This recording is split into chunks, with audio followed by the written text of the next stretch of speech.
For 3 years, I funded my husband's clean energy dreams, until a burner phone in his nightstand revealed our marriage was phase 1 of a dying billionaire's vendetta against my family. The message glowed. Phase 2 confirmed. His arm still reached for me across the sheets, warm, familiar, a weapon I'd been sleeping beside for 1,000 nights. I slid the phone back, chose silence, chose to know before I burned it all down. A wire transfer dated 1 month before our first date. $4.2 million, the price of meeting me. And in my father's archives, a name crossed out in black ink. 40 years buried. The man my father erased. I left without waking him. 6 months from now, I'll reach for his hand across a diner table. No penthouse, no inheritance, no certainty. The question is, how do we get there? 3 years earlier, the night we met. Or, as I'd learn, the night he collected me. Welcome to American Billionaire Tales. The morning before everything ended, we made coffee together. Our kitchen, white marble, floor-to-ceiling windows, Manhattan 40 floors below, arranged for our benefit.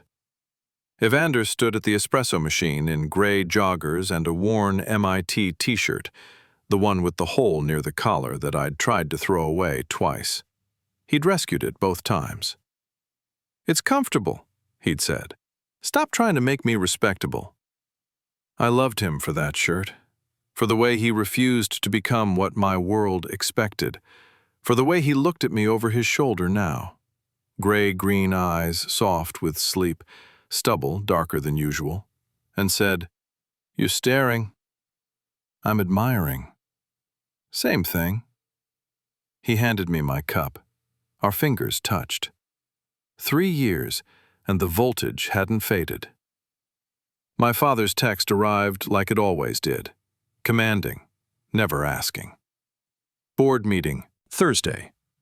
Wear the armor. Evander saw my face change.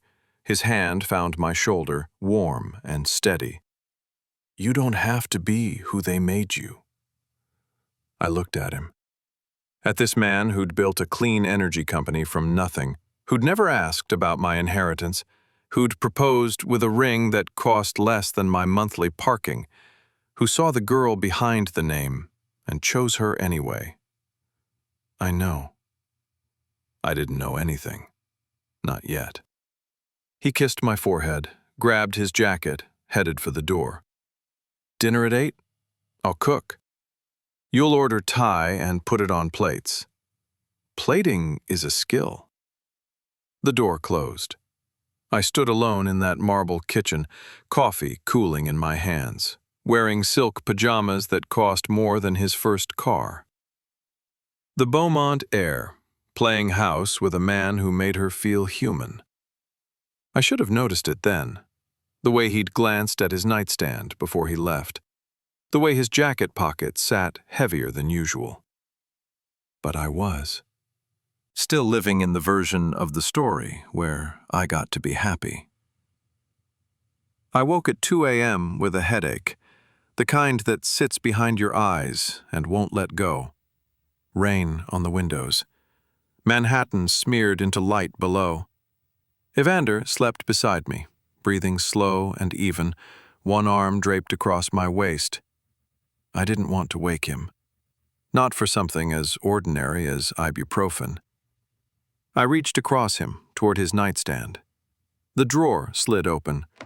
My fingers found the pill bottle.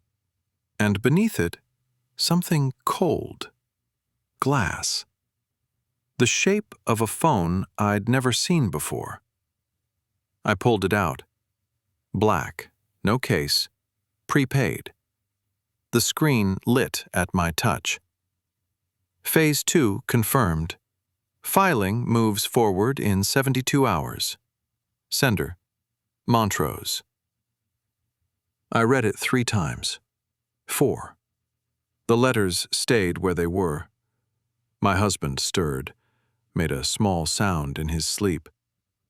I froze, phone in my hand, proof of something I couldn't name. Everything in me locked. He didn't wake. I should have shaken him, demanded answers, shown him the phone and asked what the hell Phase 2 meant, and who Montrose was, and why my husband had a second phone hidden in our bedroom. But I didn't, because if I asked, he would explain. And the explanation might be reasonable, and I would believe him, because I loved him, because I wanted to believe, because the alternative was unthinkable. So instead, I slid the phone back into the drawer, closed it carefully, lay back down. His arm found my waist again, heavy, warm, a gesture that had comforted me for 3 years. It didn't feel like safety anymore. I stared at the ceiling until dawn, didn't move, didn't sleep, just lay there, my husband holding me, constructing the lie I would tell him in the morning, and the investigation I would begin the moment he left. The reach that failed. Somewhere around 4 a.m., surfaced from something dark. I gasped awake, hand reaching for him, for comfort, for the man I trusted. My fingers stopped an inch from his shoulder. I pretended to still be asleep. He left for Helion at 8:15, kissed my cheek, said he loved me. I watched him go, counted to 100, then walked into his home office like a thief in my own home. The room was aggressively clean, Evander's aesthetic. A startup founder proving he'd made it without the mess. MacBook on a minimalist walnut desk, floor-to-ceiling windows facing Brooklyn. Nothing personal, except a photo of us at our wedding, and that was facing his chair, not the door. So he could see it. So visitors couldn't. Billionaires only display what they want you to see. I should know. I was raised by one. His desk had 3 drawers. The top 2 held office supplies, organized with almost pathological precision. The third was locked. I knew the combination. His mother's birthday. The one personal thing he'd ever told me about his childhood. How she'd worked 3 jobs. How she'd died the year before we met. How he'd never stopped trying to build something that would have made her proud. I'd swallowed every word. The drawer slid open. Inside, financial statements, investor letters, and a receipt. Wire transfer. Montrose Capital Holdings to Helion Labs. Amount? $4,200,000. Date? October 15th, 2020. I stared at it. Then I opened my phone, scrolled to photos, found the one from the night we met, November 12th, 2020. A charity gala. He'd spilled wine on my dress and apologized like the world was ending. 1 month. The money came 1 month before we met. I Googled Alaric Montrose. The results were sparse, the way rich people's results are when they've paid to be invisible. But I found him. Reclusive billionaire. Energy sector. Dying. Pancreatic cancer, according to a brief 2022 mention in Forbes, and buried in a 1984 profile, nearly 40 years old. Montrose left Beaumont Dynamics after a partnership dispute. He has not spoken publicly about the separation. My father's former partner, funding my husband's company. 1 month before my husband found me at a gala and spilled wine like it was an accident. Coincidence dies in silence. This one died so quietly I almost didn't hear it go. The Beaumont Dynamics archives were exactly where I remembered them.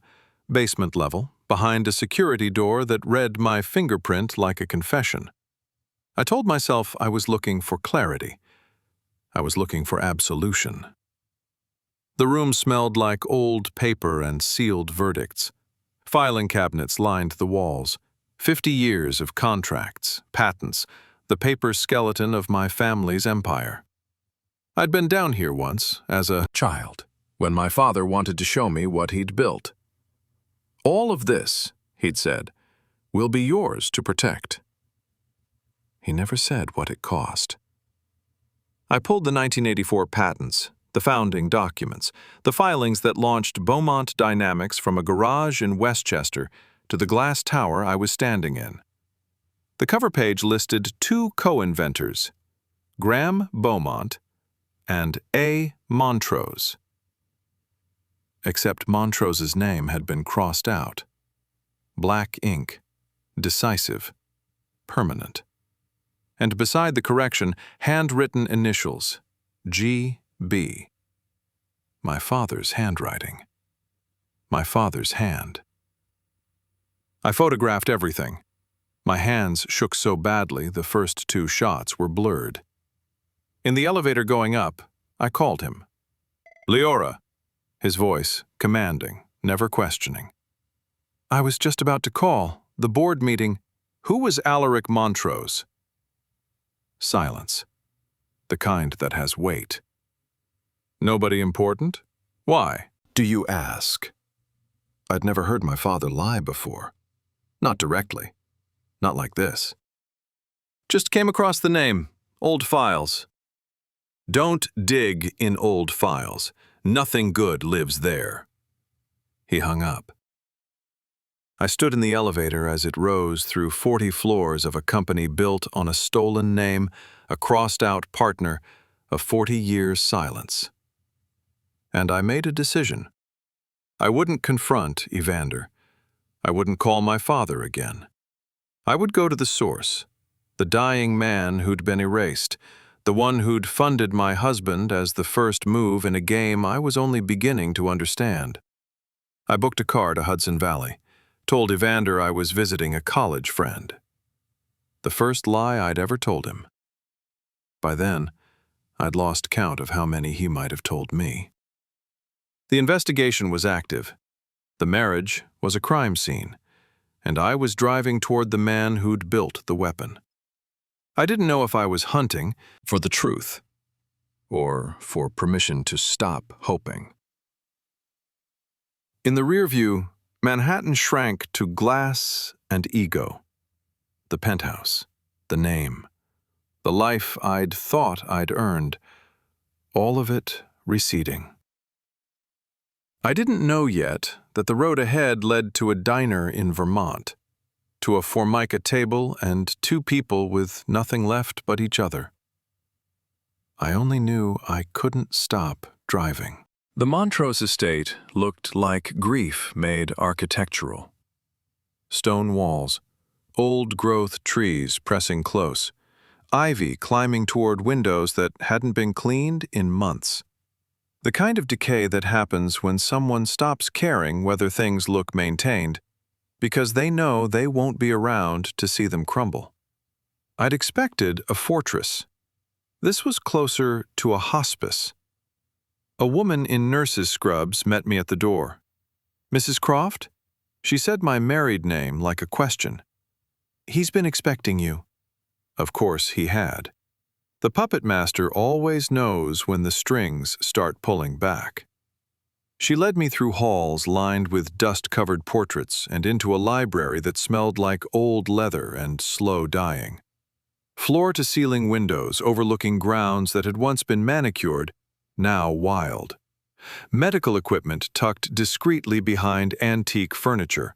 Oxygen concentrator humming, IV stand draped with a cashmere throw, as if that made it less clinical. And in a wheelchair by the fire, wrapped in a blanket despite the warmth, Alaric Montrose. He was thinner than his photographs. Gaunt where he'd once been sharp. Pale blue-gray eyes that still cut through the room despite the yellowing at their edges. An aquiline nose that had probably commanded boardrooms for decades.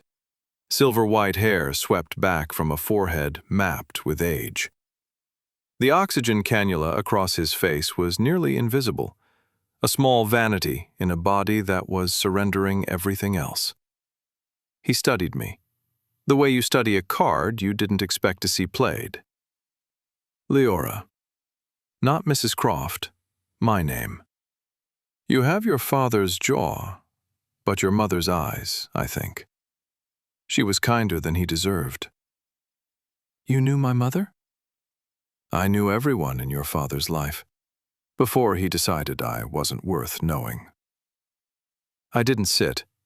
I stood in the doorway like I might need to run. What does my husband have to do with you? Alaric almost smiled. Almost. Your husband is a good man who made a desperate choice. Ask yourself why he was desperate. That's not an answer. No. He coughed, wet, rattling. A nurse's footsteps sounded in the hall but didn't enter. But it's the truth.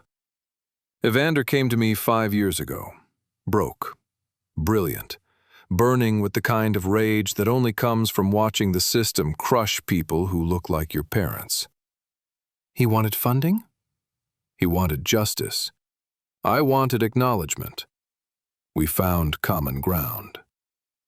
I stepped into the room, closer now, close enough to see the oxygen meter, the medical chart on the side table, the way his hands shook when he reached for his water glass. What did my father do to you?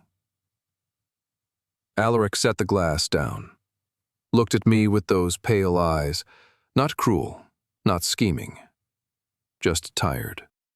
Tired the way only the dying can be.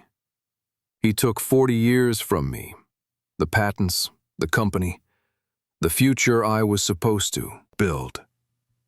He paused to breathe. I was his best friend, his partner.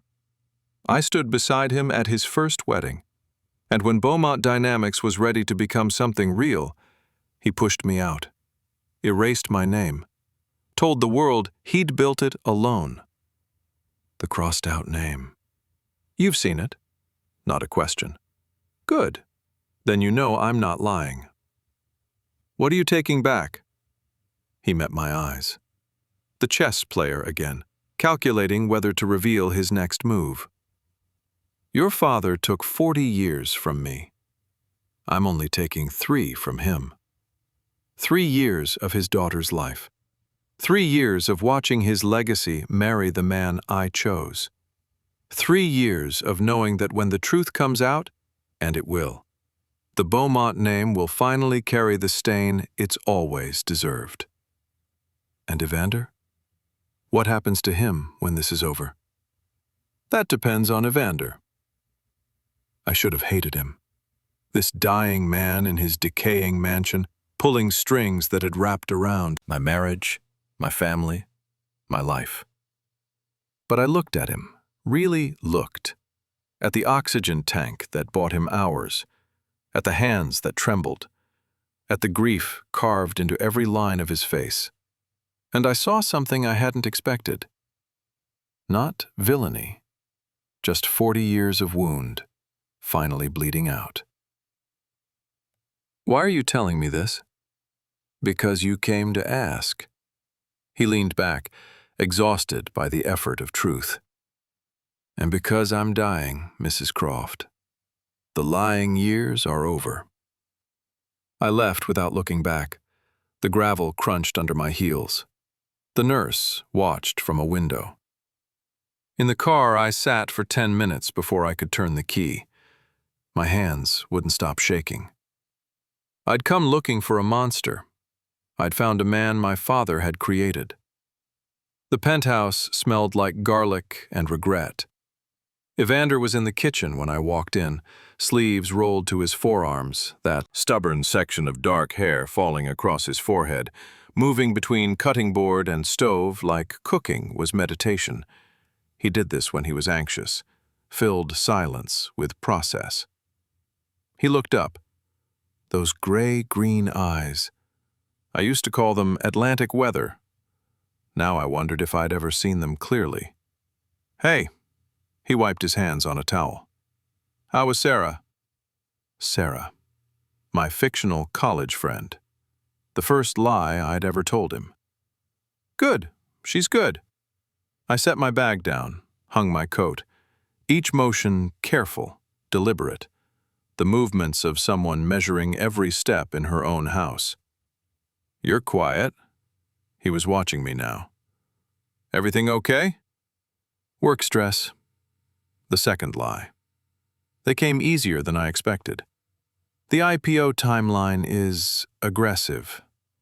He crossed the kitchen, reached for me, hand on my shoulder, pulling me toward him the way he had 1,000 times before, the gesture that used to ground me. I flinched. His hand froze mid-air.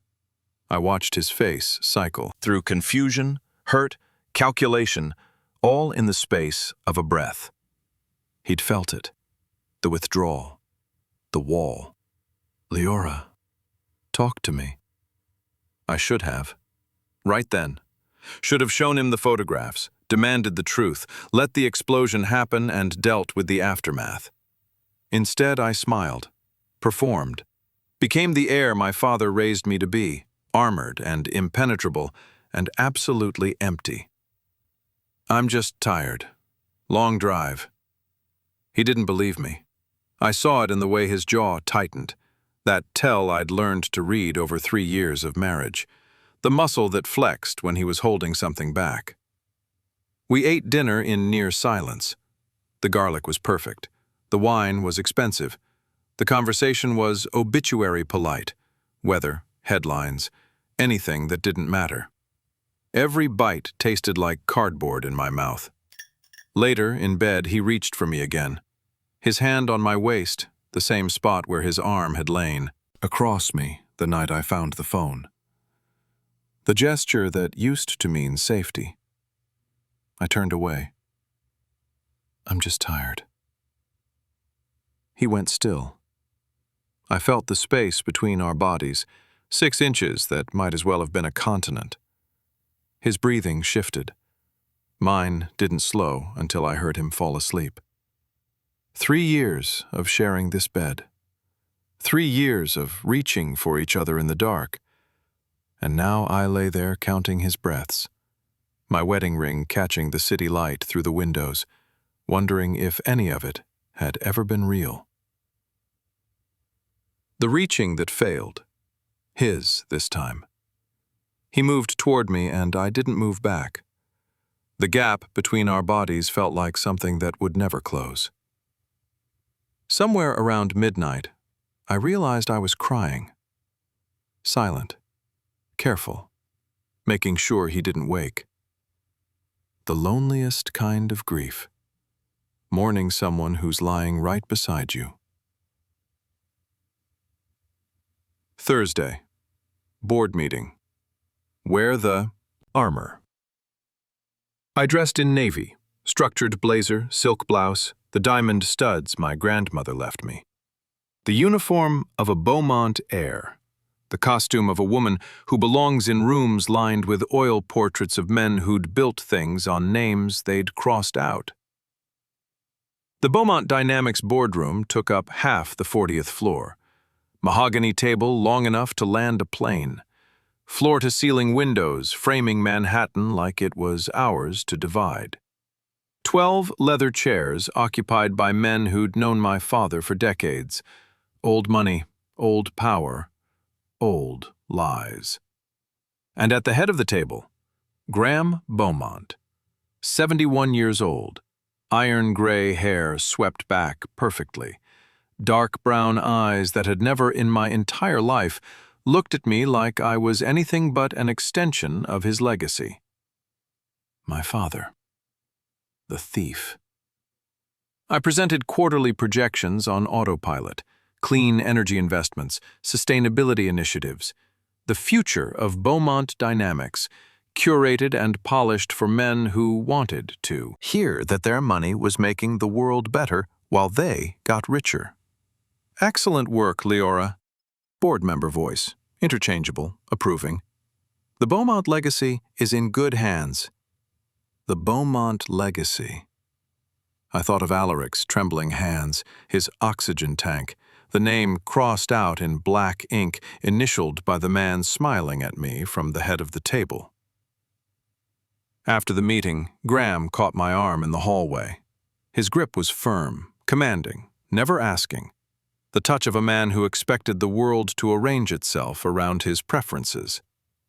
Walk with me. Not a request. Never a request. We walked past assistants who pretended not to notice, past the portraits of Beaumont men stretching back generations, past the archive room door where I'd found the evidence of his original sin. You seem distracted. He didn't look at me when he said it. Graham Beaumont never looked directly at problems. He observed them peripherally while appearing to focus elsewhere. Is it the marriage? The marriage is fine. Good. He stopped at his office door, turned to face me now, those dark eyes assessing, calculating. Evander's company is doing well. The Helion IPO will be good for both families. Both families. I felt the words land in my stomach like stones. He knew about Helion. Of course he knew. Graham Beaumont knew everything that touched his interests. But both families. As if my marriage was a merger. As if Evander and I were assets on a balance sheet. You've been tracking his company? I track everything that touches this family. No apology, no explanation. That's how we survive. I looked at him. Really looked. For the first time in 34 years, I searched for the thief behind the patriarch. The man who'd erased his best friend. The man who'd lied to my face when I asked about Alaric Montrose. I found him. He'd been there all along. The Helion patents, I said carefully. Are they clean? Graham's eyes narrowed, just a fraction. The tell of a man who'd heard a question he didn't expect. Why wouldn't they be? Just making sure. For the family. He held my gaze for 3 beats too long. Then smiled. That boardroom smile. The one that closed deals and buried secrets in equal measure. You're thinking like a Beaumont. I'm proud of you. He disappeared into his office. The door closed with the soft click of expensive hardware. I stood in the hallway, surrounded by portraits of men who'd built this empire, and wondered how many other names had been crossed out along the way. Billionaires only read contracts they don't plan to honor. My father wrote the contracts. He probably hadn't read a single one in 40 years. I had my answer. Graham knew about Helion. He knew about Evander's success. But he didn't know about the connection to Alaric. Or if he did, he was a better liar than even I'd given him credit for. Either way, the armor he'd trained me to wear was starting to feel less like protection and more like a cage. 2 days after the board meeting, 11 p.m. Evander was at a late dinner with investors, or so he'd said. I'd stopped believing his calendar entries somewhere between the burner phone and the wire transfer. I sat cross-legged on the living room sofa, iPad in my lap, surrounded by the evidence of my own investigation. Helion Labs patent filings, Montrose Capital Holdings investment history, a 1984 Forbes article about 2 young entrepreneurs who were going to change the energy sector, one of whom had been erased from history 6 months later. The timeline was complete now. I could trace it like a scar. 1984. Graham steals Alaric's patents, erases his name, builds an empire on the theft. 2018.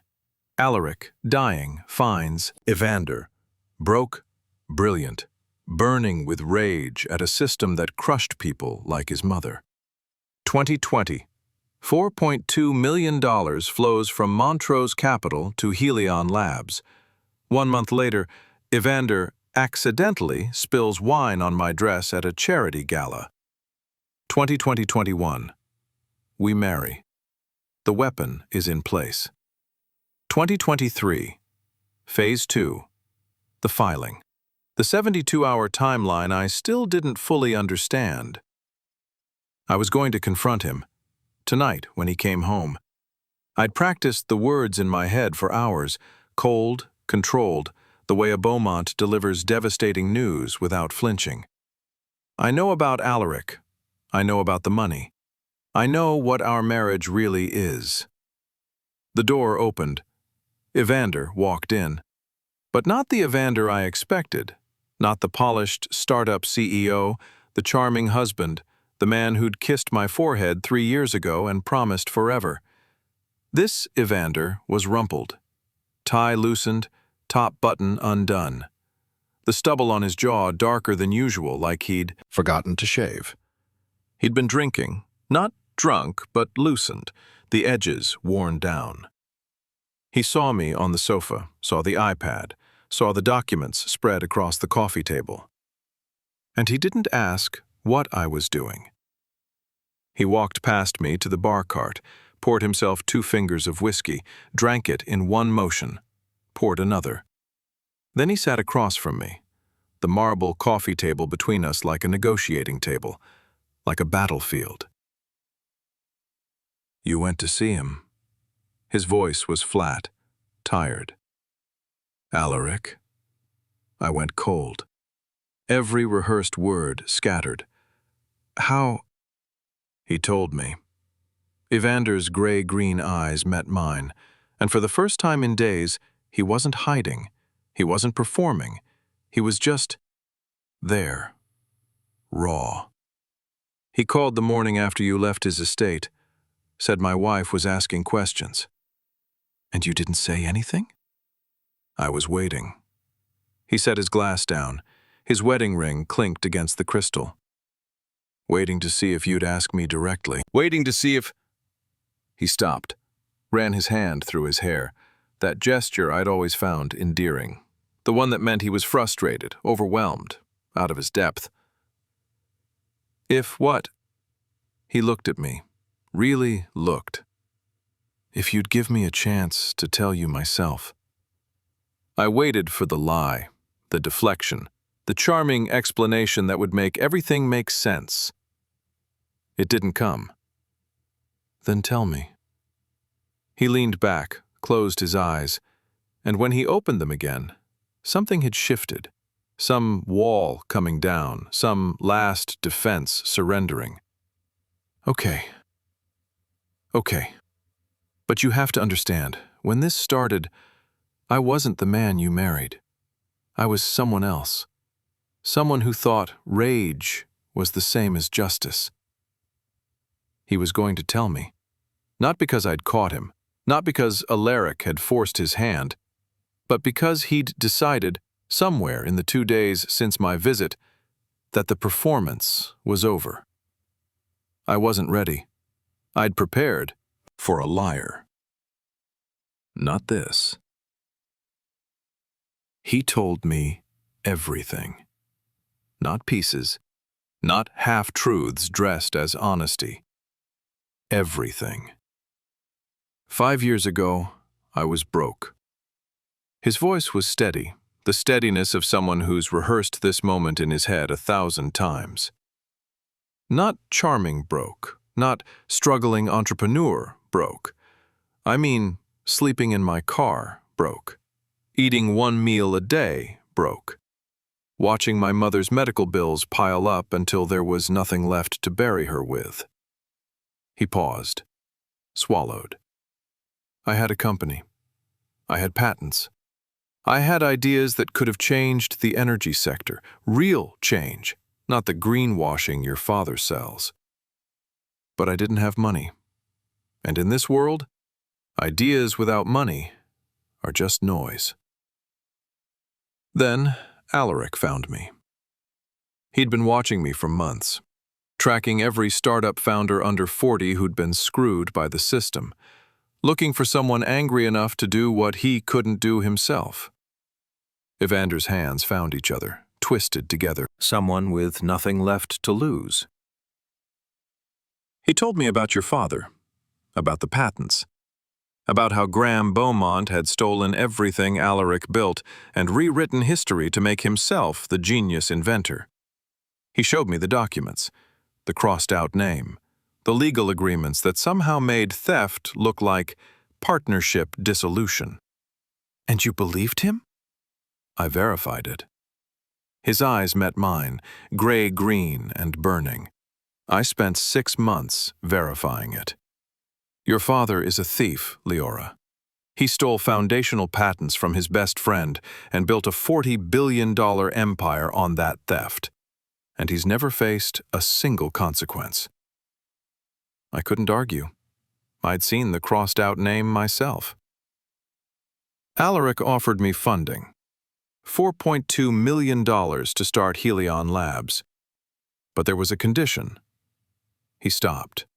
Neither of us filled it. What condition? You. The word landed between us like a clause in a contract, a deliverable. The plan was simple. His voice cracked just slightly. I would build a clean energy company using patents that had the same foundational research as Alaric's original work. When the IPO happened, the patents would be challenged. Discovery would expose the original theft. Your father's empire would crumble. And somewhere along the way, you would marry me. I would marry into the Beaumont family. He corrected me carefully. Become part of the legacy. Make it impossible for Graham to distance himself from Helion when the lawsuit hit. I felt my hands shaking. The iPad had fallen to the floor at some point. I didn't remember dropping it. The gala. My voice sounded far away. The wine on my dress. Planned. He couldn't look at me now. The introduction. The accidental meeting. All of it. Our wedding. Part of the arrangement. The last 3 years. He looked up. Those gray-green eyes, wet now, rimmed with red. The last 3 years were supposed to be phase 1. I was supposed to stay married until the IPO, then leave, take my payout, let the lawsuit do its work, walk away. But somewhere around the 2nd year, I realized I wasn't pretending anymore. He stood, moved toward me, not touching, just closer, close enough that I could see the fine lines around his eyes, the gray threads at his temples, the tremor in his hands that matched my own. I was supposed to collect you, Leora, use you, leave you. That was the job. His voice dropped to barely audible, but then I started making you coffee in the morning and watching you sleep, and realizing that the sound of your laugh was the only thing that made the whole miserable plan feel bearable. And now I don't know how to save you without destroying myself. The question I should have asked? Then why are you still doing it? Why didn't you stop the plan when you realized you loved me? The question I actually asked, was any of it real? He closed his eyes. When he opened them, he looked like a man who'd lost everything. I don't know how to answer that. It wasn't real when it started. It's real now. But I don't know if that matters. I stood. My legs were shaking. My whole body was shaking. The platinum wedding ring on my finger felt like it weighed 100 pounds. Leora, don't. I walked toward the door, grabbed my coat, my keys, the bag I'd packed 2 days ago, just in case. Where are you going? I stopped, hand on the doorknob. I don't know, but I can't be here. I can't. My voice broke. I can't look at you right now without wondering which part of you is the mission and which part is real. He didn't stop me. The door closed. I made it to the elevator before I collapsed, slid down the wall, knees to chest, my designer coat crumpled around me, and sobbed. the kind that doesn't care who hears it. Both things were true. That was the part I couldn't fix. In the penthouse, I later learned, Evander sat in the dark for hours. Didn't move, didn't pour another drink, just stared at my empty side of the bed, the indentation where I'd slept for 3 years, the pillow that still smelled like my shampoo, waiting to see if I would come back. I didn't. Day 3. The hotel room had become an operations center. Laptop on the bed. Legal documents spread across the desk. Coffee cups multiplying like evidence of a crime, which, in a way, they were. I hadn't showered. Hadn't eaten anything that required preparation. My wedding ring sat on the nightstand where I'd placed it the first night, catching light I refused to look at. I ran the numbers again and again, looking for an exit that didn't exist. Helion Labs' core patents. I traced them backward through the filings, through the foundational research, through 40 years of legal precedent. The technology Evander built, the clean energy innovations that were supposed to save the world, they were rooted in the same research Alaric developed in 1982, the same research my father stole. Phase 2 was elegant. Brutal, but elegant. When Helion filed for IPO, patents would be challenged, discovery would be forced, and discovery would expose the original theft. Because Helion's IP and Beaumont's IP shared the same corrupt root. One lawsuit, 2 empires, both exposed. I ran the numbers. Beaumont Dynamics, 2,400 employees. Engineers, administrators, janitors, people with mortgages and children and no idea their jobs depended on a 40-year-old crime. Helion Labs, 180 employees. Evander's dream built on stolen money and genuine innovation in equal measure. Seized, dissolved. IP tied up in litigation until everyone involved was dead or bankrupt. Graham Beaumont, exposed as a thief. The legacy crumbles. The name becomes synonymous with fraud. Evander Croft loses everything. The company, the patents, the future he built on a deal with a dying man. Alaric Montrose dies acknowledged, his name restored, his revenge complete. And me. I lose everything too. But I'm not sure anymore what I had. I stared at the spreadsheet until the numbers blurred. 2,400 jobs. 40 years of theft. 3 years of marriage. 1 dying man's vendetta. The math didn't have a solution. Every path ended the same way. If I exposed Alaric's scheme, protected the lie, warned my father, I became complicit in the original theft. I would be the Beaumont who knew and said nothing. If I stayed silent, let Phase 2 proceed, I would watch my husband destroy my family while pretending our marriage was recoverable. If I exposed everyone, told the truth about all of it, I would burn down 2 legacies, my marriage and 2,400 jobs. No clean exit. Maybe there never was one. I closed the laptop, lay back on the bed, stared at the ceiling, a stranger's ceiling in a room that smelled like cleaning products and other people's failures. The wedding ring glinted on the nightstand. I didn't reach for it. The knock came on day 3, late afternoon, rain still falling. I knew it was him before I opened the door, the way I always knew, some frequency between us that the betrayal hadn't killed, maybe couldn't kill. I opened it anyway. Evander stood in the hallway looking like something that had been left out in the rain and forgotten. Same shirt from 3 days ago, the blue button-down he'd worn during the confession. Unshaven now, the stubble darker than I'd ever seen it. Gray-green eyes, red-rimmed, hollow. He'd lost weight, visible, 3-day weight. "I'm not here to convince you." His voice was rough, unused. "I'm not here to explain or justify or—" He stopped, ran his hand through his hair. That gesture, God, that gesture I used to love. "I'm here to tell you something, and then I'll go." I stepped aside, let him in. The room was a disaster, my disaster, but he didn't look at it.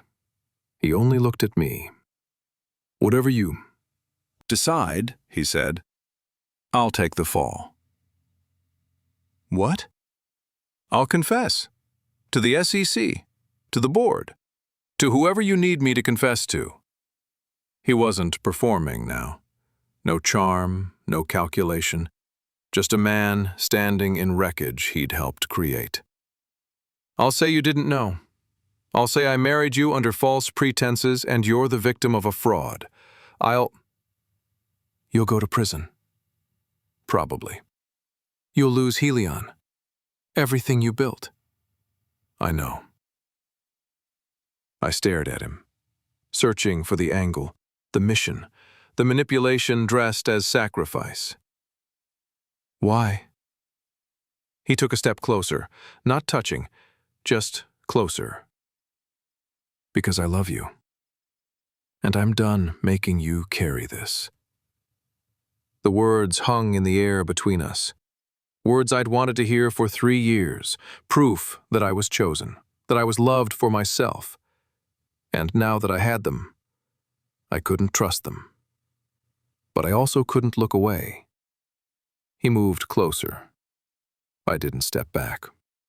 The distance between was collapsed to inches, close enough to feel his breath, to smell the coffee and sleeplessness on him, to see the gray threads at his temples that I used to trace with my fingers in the morning. Our foreheads almost touched. His hand rose, slowly, giving me time to pull away, and stopped just short of my face, hovering, asking permission I wasn't sure I could give. I wanted to lean into him, wanted to close the gap, let the kiss happen, pretend the last week hadn't shattered everything. My body wanted him. 3 years of muscle memory, of reaching for him in the dark, of that specific voltage when we touched. But my mind kept asking the question I couldn't silence. I pulled back, 1 step, then 2. I can't tell if I want you or if I was trained to. He closed his eyes. When he opened them, I saw something break. "Leora, I need more time." I wrapped my arms around myself. The armor that used to protect me, the Beaumont composure, all of it was gone. I was just a woman in a hotel room who didn't know if her love was real. I have to talk to my father, and to Alaric. I have to understand all of it before I can understand us. He nodded, didn't argue, didn't push. "Can I ask you something?" "Yes." "Was it real? At the beginning, when you spilled wine on my dress and apologized like the world was ending? Was any of it—" "The wine was planned." His jaw tightened. "The apology was real. I was terrified you'd walk away before I had the chance to." He stopped. "Before I had the chance to matter to you." He left without touching me. The door closed with a soft click. I stood in the center of the room, arms still wrapped around myself, breathing in the space where he'd been. The wedding ring glinted on the nightstand. Neither of us had looked at it. Heels on marble. Slower now. Deliberate. The next morning, Beaumont Dynamics Tower. I wore the armor. One last time. Navy blazer, silk blouse, diamond studs. The costume of a Beaumont heir walking into the fortress her father built. Except now I knew what the fortress was built on. His assistant tried to stop me. "He's in a meeting." I walked past her without slowing, pushed open the mahogany door, let it swing wide. Graham Beaumont sat behind his desk, 71 years of power and certainty compressed into a man who'd never had to explain himself to anyone. He looked up, irritated at first, then cautious. He knew that look on my face. He'd taught it to me. "Leora, I'm in the middle of—" I placed the photograph on his desk, the 1984 patent, 2 names, one crossed out in black ink, his initials beside the correction. "Tell me what you did." He stared at the document, didn't pick it up, didn't touch it, just stared, the way you stare at something you've spent 40 years pretending doesn't exist. "Where did you get this?" "The archives. Your archives. The ones you told me held the foundation of our legacy." "You shouldn't have been—" "Tell me what you did." He leaned back. The leather chair creaked. For the first time in my life, I saw my father look old. Not distinguished, not powerful. Just old and tired and caught. It was 40 years ago. His voice was flat, rehearsed. The justification of a man who'd told himself this story so many times, he believed it. Alaric and I built something together. But he didn't have the vision to scale it. He wanted to stay small, safe. I saw what it could become. So you pushed him out. I made the hard call. His dark eyes met mine. And for the first time, I saw no warmth in them, only calculation. That's what leaders do. You erased his name. You took his work and claimed it as your own. I built Beaumont Dynamics into what it is today. $40 billion, 2,400 employees, a legacy that will outlive both of us. He stood, spread his hands across the desk like he was claiming territory. Alaric would have wasted it. He was a dreamer. Dreamers don't build empires. I let myself see him. Searched for the father who'd carried me on his shoulders at the Beaumont estate when I was 4. The man who'd told me I was destined for greatness. The patriarch who'd shaped every choice I'd ever made. I found him. He'd been there all along. You raised me to protect an empire. You never told me what it was built on. I told you what you needed to know. Did you know about Evander? His face flickered, just for a moment. The tell of a man who hadn't expected that question. What about him? Did you know Alaric funded his company? Did you know our marriage was part of a— I knew Montrose Capital invested in Helion Labs. Graham's voice hardened. I assumed it was a coincidence, or spite. Alaric always did hold grudges. He held a grudge because you stole his life's work. I built something he couldn't. That's not theft. That's evolution. I picked up the photograph, held it between us. You know what I see when I look at this? I see a name crossed out, a man erased, a crime disguised as business. I stepped back. And I see you, teaching me to protect a legacy that was never yours to give. His face shifted, the calculation replaced by something raw, something that might have been fear. Leora, whatever you're thinking, I'm thinking clearly. For the first time in 34 years. I walked toward the door. His voice followed me, louder now, the command he'd used my entire life. Leora, we can discuss this. We can find a solution that— I stopped. Didn't turn. There is no we anymore, Father. There's what you did, and there's what I'm going to do about it. I walked past the portraits, past the assistants, past the life I'd been groomed for since birth. The elevator doors closed on Graham Beaumont's empire. I didn't look back. Same drive, different woman. The Montrose estate looked worse in the gray afternoon light. The decay I'd noticed before had advanced, or maybe I was just seeing it clearly now. Ivy consuming the walls, windows unwashed. The slow surrender of a place that knew its owner was leaving soon. The nurse met me at the door. Same woman, same clinical expression. "He's weaker today." Not a warning, just a fact. "Don't tire him." I walked the same halls, past the same portraits, into the same library where a dying man had told me my marriage was a weapon. Alaric sat by the fire, what remained of it. Embers, mostly. Oxygen tank was more prominent now, no longer hidden behind furniture. The IV drip wasn't concealed under cashmere anymore. He'd stopped pretending. He looked up when I entered. Those pale blue-gray eyes, still sharp, but dimmer. The edge wearing down. "Leora."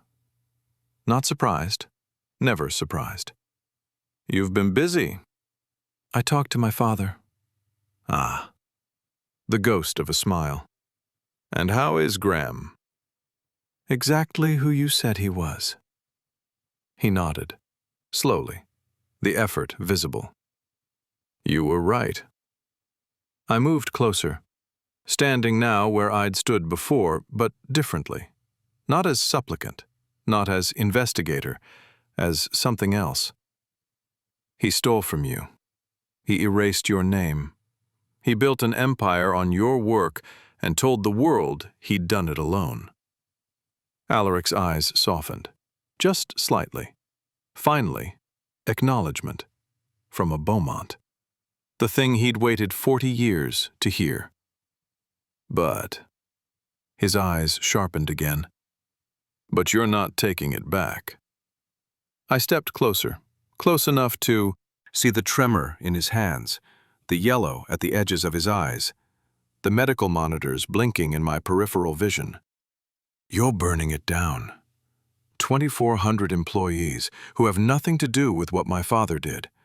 A company that actually builds clean energy now, that does the work you and Graham dreamed about 40 years ago. And you're using my husband to destroy it. Your husband agreed. My husband was broke and desperate, and you found him at his lowest moment and offered him money and purpose and revenge." I didn't look away. "You built a weapon out of a wounded man and pointed him at me." Alaric said nothing. The fire crackled, barely. The oxygen concentrator hummed its quiet rhythm. "You spent 40 years becoming the thing you hated." He flinched. It was small, a flicker across his gaunt face, but I saw it. The first crack in the certainty he'd carried for 4 decades. "I was..." His voice caught. He paused. Breathed. The oxygen doing its work. "I was owed this. You were owed justice, not destruction." I knelt, bringing myself to his level. Eye to eye with the man who'd architected my marriage, my husband's rage, my father's downfall. "Alaric, you have days left, maybe weeks. Is this really how you want to die?" He looked at me, and behind the strategist, behind the dying avenger, there it was. Grief. Pure. 40 years old. He was my best friend. I know. I stood beside him at his wedding. I held his daughter, your mother, when she was 3 weeks old. His voice broke. The first real break I'd heard from him. I loved him.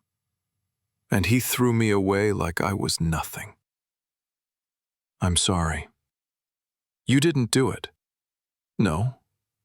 But I'm the only one left who can say it. So I'm sorry. For what he did. For what it cost you." Silence. The fire dying. The rain against the windows. You could still stop this. I stood. You could call off Phase 2. Let the patents stand. Let Helion succeed on its own merits. Let Evander build something real instead of something weaponized. And your father? My father will face what he deserves, but not because you engineered it, because I'll expose the truth myself. Alaric stared at me, those pale eyes searching. For what, I couldn't tell. Sincerity? Manipulation? Some echo of the man he used to be, before betrayal calcified him into this? He didn't answer, but he didn't dismiss me either. I left him sitting by the embers. The nurse watched me go. The gravel crunched under my feet, softer now in the damp. I didn't know if I'd changed anything. I didn't know if Alaric would call off the filing, or if he'd die with blood on his hands, or if the vendetta had taken on a life of its own that even he couldn't stop. I only knew I'd said what I came to say. The rest was up to a dying man and his conscience. The press room at Beaumont Dynamics held 60 journalists. That morning, it held my father's future in the front row, and his past at the podium. I wore black, not for mourning, not yet, for clarity. A simple sheath dress, no jewelry except the wedding ring I'd slipped back onto my finger that morning. The first time I'd worn it in a week. Graham sat 3 feet from the podium, flanked by board members who thought I was announcing an ESG initiative. He smiled at me when I walked in, that paternal approval I'd spent 34 years earning. I didn't smile back. 40 years ago, I began, my father stole the foundational patents of Beaumont Dynamics from his partner, Alaric Montrose. He erased Alaric's name from the filings. He built this company on that theft, and he has never faced a single consequence until today. Graham's face emptied. I watched it happen. Watched the smile die. Watched the board members turn toward him in slow horror. I continued. 3 years ago, Alaric Montrose funded a plan to expose that theft, using my husband as the instrument and my marriage as the delivery system. I didn't know. Now I do. The room erupted. Questions, shouting, cameras flashing like a lightning storm. I stood in the center of it, calm in a way I'd never been before. I am not here to protect either legacy. I'm here to tell the truth. I looked directly at the cameras, at the millions of people who would hear this, who would judge my family, my husband, me. What happens next is not my choice, but silence was, and I chose to stop being silent. I stepped back from the podium, didn't take questions, didn't look at my father, didn't look anywhere except forward, toward the doors that would lead me out of this building, out of this name, out of everything I'd been raised to protect. Behind me, I heard Graham call my name. Once, twice. I didn't turn. The fallout was immediate. By evening, every news channel carried the story.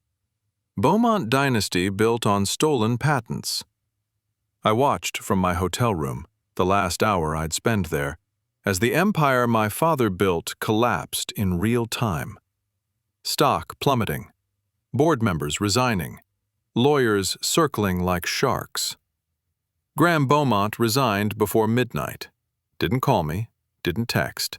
Just a statement read by a PR firm I'd never heard of. Helion Labs was next. SEC investigation announced. Patents frozen pending review. Everything Evander had built, the clean future, the dream that started in rage and became something real, suspended in legal limbo. And Alaric Montrose sat in his stone manor, watching it all on television. The nurse told me later he watched the press conference in silence, didn't speak, just turned off the TV and watched the fire until there was nothing left to watch. I don't know if I changed his mind. I don't know if he called off Phase 2 in the end, or if it even mattered anymore. I'd done what I came to do. The rest was up to the lawyers. I came home at midnight. Evander was sitting in the dark, same spot where we'd had the confession, same couch, same view of Manhattan 40 floors below, indifferent to our destruction. He looked up when I entered, didn't stand, didn't move. You didn't have to do that. Yes, I did. You could have let me take the fall. That was your plan, not mine. I set my bag down, walked toward him, stopped. I stopped inheriting other people's plans. He stared at me. I stared back. The distance between us was 3 feet and 3 years of lies and 1 night of almost kissing and everything that had happened since. What happens now? I looked at him. Really looked. The man who was supposed to destroy me, who fell in love with me instead, who I still couldn't trust. I don't know, but I'm not running. He stood, moved toward me, stopped 1 step away. Neither am I. The door closed behind us. Fade to black. Morning light through the windows, cold, gray. The kind of light that doesn't forgive. I woke in our bed, his arm across my waist, the same gesture from the night I found the phone. The weight that used to feel like safety, then like a chain. Now it felt like a question. I didn't have an answer. Neither did he. But we were still here. 6 months later, Vermont. A roadside diner I'd never have noticed in my old life. Formica tables scratched by decades of coffee cups and elbows. Fluorescent lights that made everyone look tired. A jukebox in the corner that no one ever played. Coffee that cost $2.50. I slid into the booth wearing jeans and a sweater I'd bought at a thrift store in Burlington. No designer labels, no armor. My hair was pulled back with an elastic band. My makeup was chapstick and exhaustion. Evander walked in a minute later. He'd grown a beard, neat, deliberate, the face of a man who'd had time to think. Flannel shirt, work boots, the body language of someone who'd been humbled and was learning to stand again. He sat across from me. The waitress poured. Neither of us noticed. The updates were quick. He was consulting for a solar nonprofit now. Didn't own anything, didn't want to. I was doing pro bono work for a legal aid clinic. The Beaumont name was more burden than benefit in most rooms. In some rooms, it was poison. Alaric Montrose died 3 weeks after the press conference. His obituaries mentioned the stolen patents. His name was restored. Whether that gave him peace, I'll never know. Graham hadn't spoken to me since. Probably never would. Beaumont Dynamics underwent court-supervised sale. 1,800 jobs saved. 600 lost. I carry those 600 with me. Their faces I'll never see. Their mortgages I couldn't protect. Silence settled between us. The comfortable kind. The kind that doesn't need to be filled. Some days I still flinch when you reach for me. He looked up, met my eyes. I know. Some days I wonder if I stayed because I love you or because I wanted to prove I could survive this. I wonder that too. The question hung between us, the one neither of us could answer. Is that enough? The wondering? He didn't answer. Neither did I. But I reached across the table, past the coffee cups, past the salt shaker, past 6 months of trying and failing and trying again. I took his hand, held it, didn't pull him closer, didn't let go. His thumb moved across my knuckles, slowly, barely there. The first real touch in weeks that wasn't careful, that wasn't asking permission. Our wedding rings caught the fluorescent light, both still on, both still a question. That morning in the diner, I finally understood what Alaric meant. He said my father took 40 years from him. He was only taking 3 from my father. But he was wrong about the math. It wasn't about years. It was about what you do with the time you have left. Alaric spent his dying months on revenge. I spent mine learning how to stay. People ask me if I regret it, exposing my family, losing everything, staying with the man who was sent to destroy me. I don't know how to answer that. I don't know if the love was real before I knew the truth. I only know it's real now, because we're still here. Because every day I choose him, knowing what he was. And every day he chooses me, knowing what I cost him. Maybe that's what love is. Not the part before you know. The part after. This is American Billionaire Tales, where fortune meets fate. I'm Michael, and some marriages are built on vows, others on lies. But the ones that last, those are built on the choice to stay, even when staying costs you everything. If this story stayed with you, if you find yourself still wondering what you would have done, then you understand what we're building here. Follow, share. Tell someone who needs to hear a story that doesn't pretend love is easy. Because next time, another secret will surface. Another legacy will crack. And you'll want to be here when it does.